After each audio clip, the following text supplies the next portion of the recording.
When a critic who spent months poking holes suddenly stops mid-sentence and changes his tone, that's not normal. That's a tell. And that's exactly what happened the moment Tony Gonzalez started talking differently about Shedeur Sanders. No yelling, no hot takes, just a quiet shift that instantly set fans on edge. Because this wasn't just another post-game breakdown.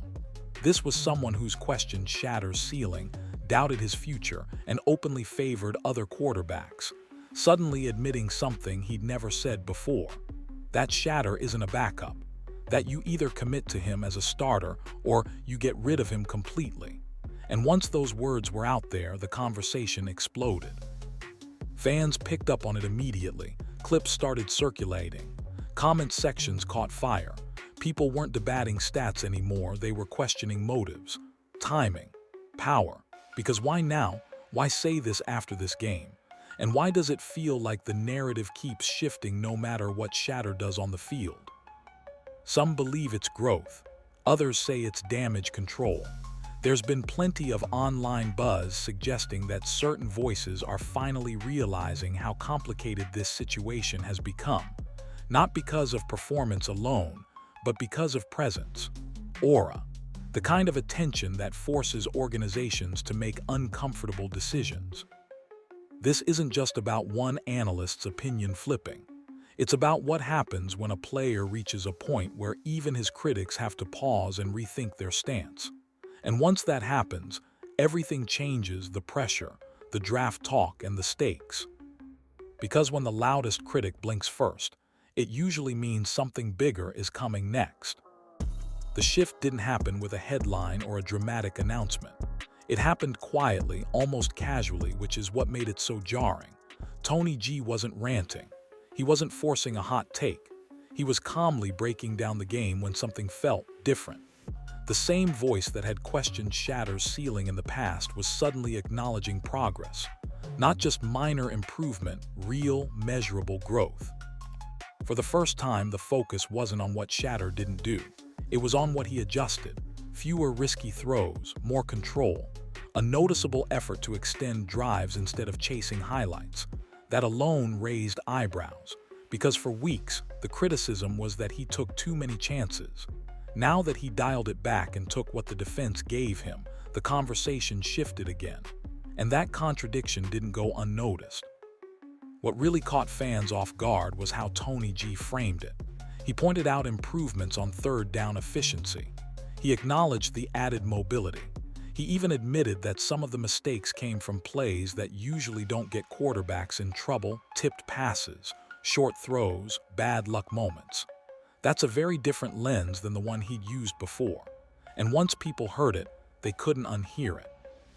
That's when social media jumped in, because fans remembered the earlier takes, the comparisons, the times Shedeur was brushed aside in favor of other names. So hearing a calmer, more balanced breakdown sparked an obvious question. What changed? Was it the performance itself? Or was it the accumulation of pressure around the situation? There's also the timing. This didn't come after a blowout win or a flashy stat line. It came after a messy, imperfect game. One where the team fell behind. One where the offense had to adjust on the fly. And somehow, that made the acknowledgement feel heavier.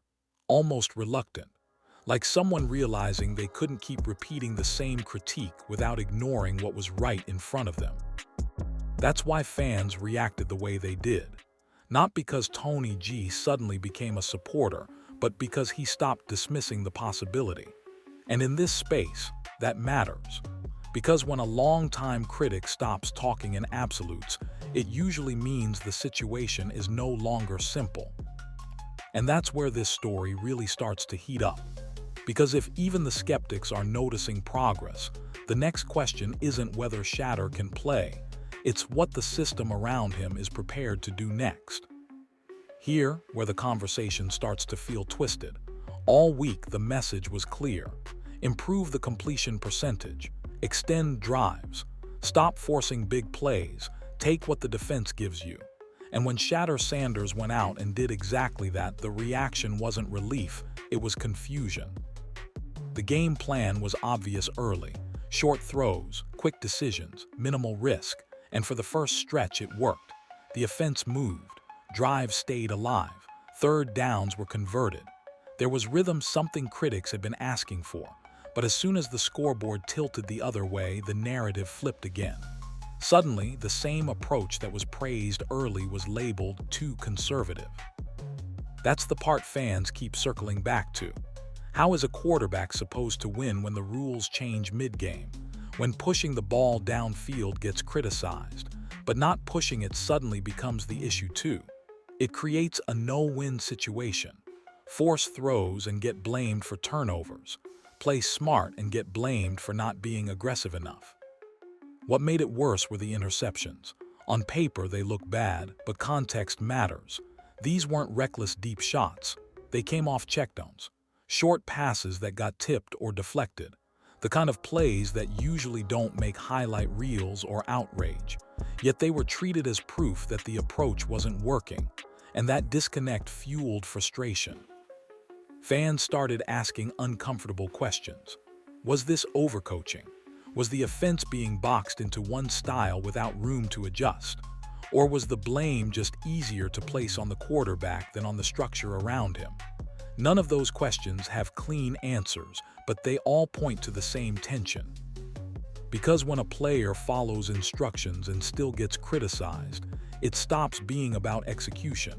It becomes about expectation, about optics, about what people want to see versus what the situation actually allows.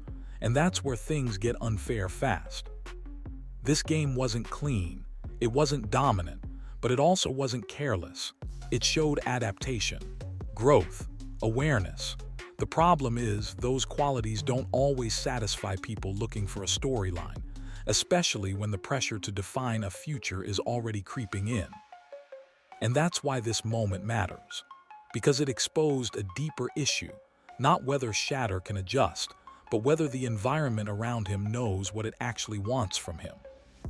And once that question is out in the open, the spotlight doesn't just stay on the quarterback. It starts drifting toward the system making the calls.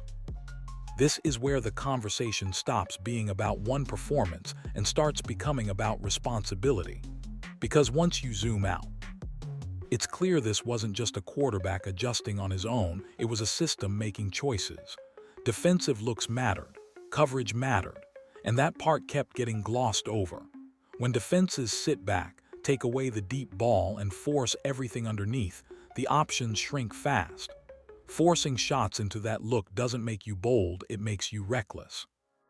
That's what makes the criticism feel backwards. When Shedeur Sanders avoided forcing throws into coverage, he was labeled safe. When short passes got tipped and turned into interceptions, those moments were treated like personal failures. But that ignores how football actually works. Quarterbacks don't play in a vacuum. They play inside reads, progressions, and schemes designed by someone else. There's also the situational pressure that rarely gets acknowledged. Once a team falls behind, everyone knows the quarterback has to push the ball. Defenses know it, coordinators know it, and that's when things get tight. Windows shrink, pass rush ramps up, and suddenly what looked like patience early turns into urgency late. That's not a flaw, that's the game.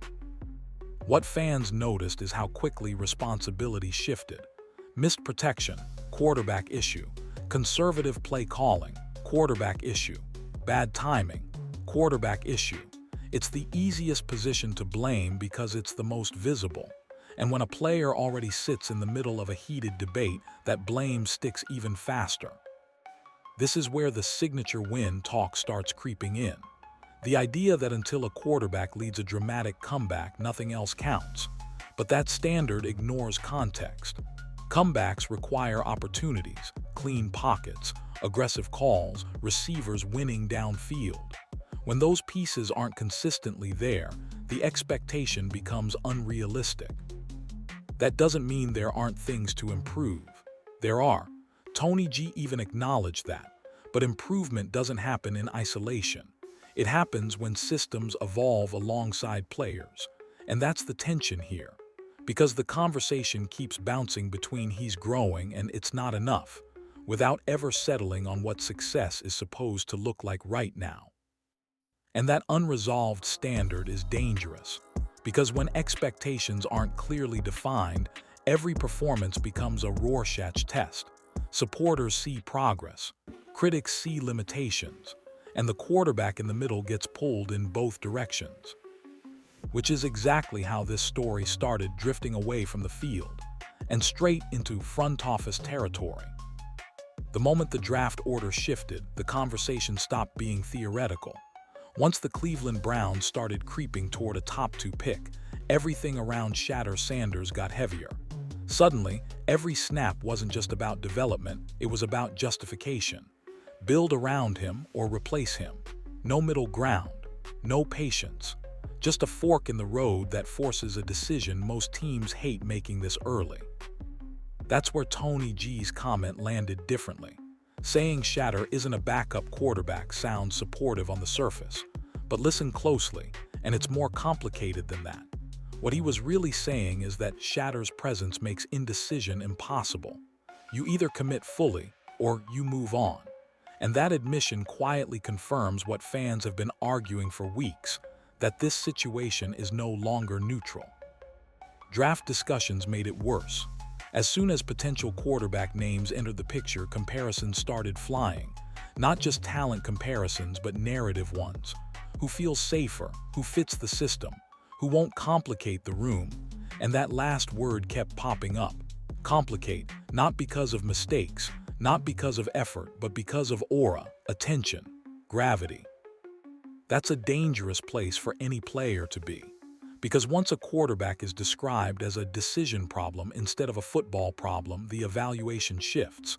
It stops being about reads and mechanics and turns into optics, marketability, noise, pressure from fans and media. And at that point, performance alone isn't enough to settle the debate. What fans noticed is that the standard suddenly changed again. Shedeur wasn't being compared to other young quarterbacks in similar situations.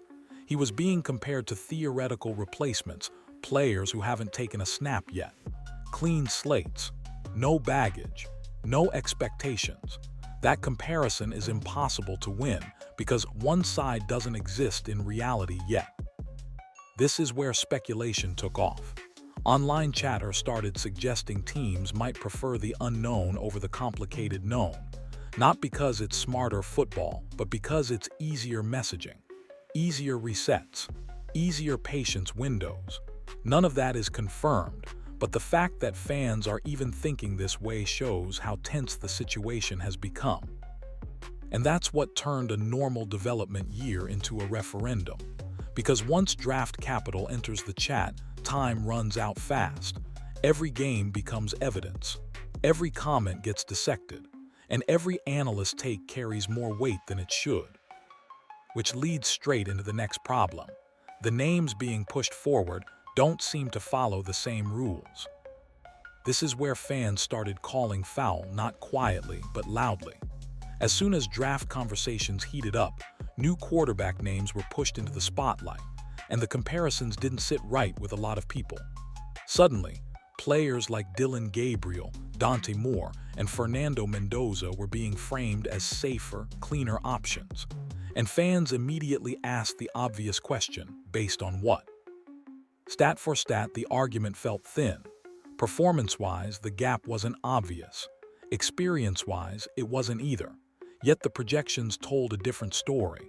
Some of these names were suddenly being discussed as top picks, while Shedeur's value felt like it was constantly being renegotiated. And that's where the moving goalposts frustration came from.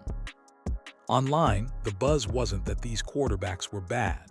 It was that the standards applied to them seemed different. Mistakes were framed as development. Losses were framed as learning experiences. Meanwhile, every flaw in Shedeur's game was treated like a long-term warning sign. Fans started asking why patience was unlimited for some players but conditional for others. That's when speculation took off. Not facts speculation. Some fans suggested teams might prefer quarterbacks who come without attention attached. Others claimed front offices value predictability over presence. None of this is confirmed, but the pattern people think they're seeing is what matters, because perception shapes narratives, and narratives shape decisions long before draft day arrives. What really fueled the anger was history. Fans pointed out how often quarterbacks are judged differently based on expectation rather than production. And once that conversation started, it couldn't be put back in the box. Every mock draft, every analyst board, every comparison video became part of the evidence pile, fair or not. This isn't about crowning anyone early. It's about consistency. If growth matters, it has to matter for everyone. If stats matter, they can't be selectively ignored.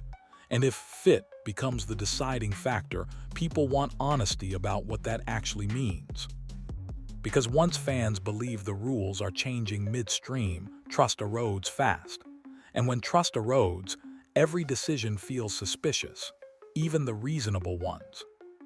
Which brings the conversation back to the most uncomfortable truth of all.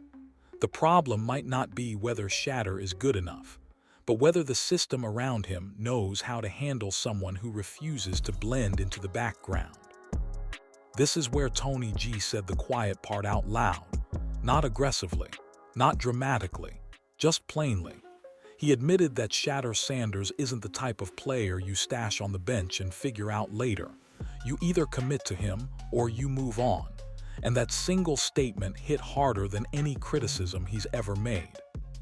Because calling someone not a backup isn't just about talent, it's about presence, influence, the way attention naturally follows certain players whether they ask for it or not. Tony G framed it as practicality, but fans heard something else. They heard fear of indecision, fear of divided loyalty, fear that the room can't fully buy into a new quarterback while Shedeur is still there. That's not an insult, it's an acknowledgement of gravity. Some players blend into systems, others bend systems around them, and the second type always forces uncomfortable choices. Coaches can't quietly develop someone else. Front offices can't sell patience. Media can't ignore the tension. Everything becomes louder just by proximity. What fans noticed is how fast the language changed. Before, the criticism was about mechanics, reads, and consistency. Now the concern is about aura, commitment, and interference. That's a different conversation entirely. And once you're having that conversation, football becomes secondary. This is also where the double standard frustration comes back.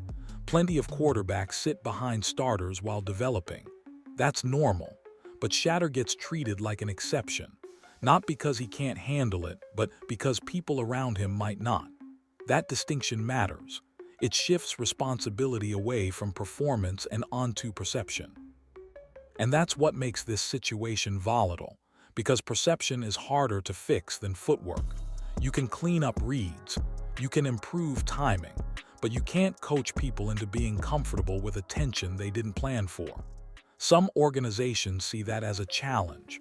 Others see it as a liability. That's why Tony G's admission mattered so much. It wasn't praise.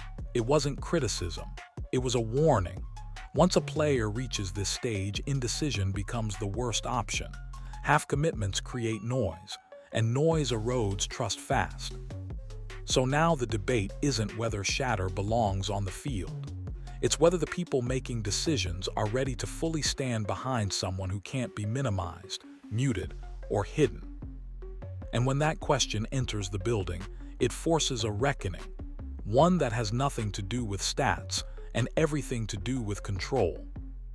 At this point, it should be obvious this story stopped being about wins and losses a long time ago. What we're really watching is a power struggle between patience and pressure, between development and control. Shedeur Sanders has become the center of it not because he's perfect, but because he doesn't fit neatly into the usual timeline. Fans feel it. That's why reactions are so intense. They're not just defending a player, they're pushing back against a system that feels inconsistent. A system that preaches growth but demands instant certainty. A system that talks about competition, yet seems uncomfortable when the competition comes with noise, attention, and strong opinions attached. What's rarely said out loud is how much organizations value calm, predictability, control. Quarterbacks who say the right things, move quietly, and don't force decisions before the front office is ready. Shedeur disrupts that by simply existing in the spotlight, not because he's reckless, but because he commands attention without apologizing for it. And that changes the math. This is why the reactions to Tony G's comments were so strong. Fans didn't hear analysis, they heard confirmation. Confirmation that Shedeur isn't being evaluated like everyone else. Confirmation that the debate isn't just can he play, but can we manage what comes with him? That's a different standard entirely. And once fans sense that, trust starts to crack. Every draft rumor feels strategic. Every analyst take feels slanted. Every comparison feels loaded. Even reasonable football decisions start to look suspicious when the process doesn't feel transparent. That's how narratives spiral, not because of facts alone, but because of patterns people think they're seeing. What makes this moment so tense is that there's no neutral outcome. If a team commits to Shedeur and struggles, critics will say they ignored the warnings. If they move on too early, supporters will say he was never given a fair shot. Either way, someone feels validated, someone feels burned, and the quarterback in the middle becomes the symbol for a much bigger argument. That's why this debate won't cool off anytime soon. It touches on identity, fairness, and who gets patience in this league. And until there's a clear decision, full commitment, or a clean break, the noise will only get louder. Which brings everything back to one final reality.